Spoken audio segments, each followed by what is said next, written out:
เบบี้ลองเล่านิทานให้ฟังหน่อยสินี่ฉันไม่เป็นเล่านี่ทำกับแมงมุมเล่าสิแมงมุมอ่ะมันชอบกัดคนเหรอแมงมุมตัวใหญ่มันชอบกัดพุงแมงมุมกัดตัวเล็กแมงมุมตัวใหญ่ก่อนค่ะค่อยที่จะเดินไปอยู่บนฟ้าแล้วแมงมุมตัวเล็กก็ว่าเธอมาที่นี่นี่ไงก็ฉันเป็นแม่ของเธอฉันก็จะไม่นับเธอด้วยเธอก็คนแม่ใหญ่แล้วคนแม่ก็อุ้มลูก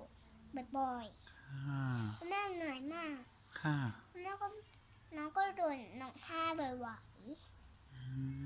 ๆแล้วสุดท้ายก็เหมือนนัดมูจิแล้วเอาให้น้องเอาให้น้องนุ่มเล่าต่อแล้วผีก็มากัดแมงมุมค่ะน่ากลัวมากเลยอ่ะแล้วพระเจ้าก็ไม่ปล่อยพลังให้แมงมุมอ่ะไม่ปิวให้ตัวเล็กลงกับเป็นเพื่อนเป็นเพื่อนอย่างว่า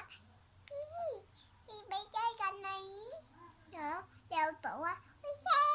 อย่างนี้ไม่ให้พระเจ้าก็บอกว่าอยากเป็นไหมอยากเป็นแล้วก็ให้ตัวใหญ่โอ้ยเป็นลูกไม่ใช่เป็นลูกนะเป็นแม่แล้วโอ้ยดีจัง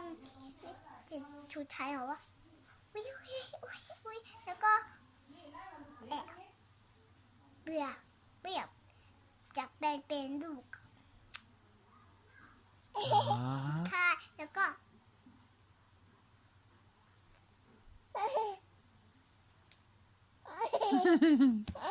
จบไปยังลูกจบแล้วใช่ไหมคะยังไม่จบแล้วก็พระเจ้าก็ตายแล้วก็เจ็บหัวตัวเองเหรออย่าไปตีหัวแรงมากนะลูกสมองเสื่อมนะแล้วก็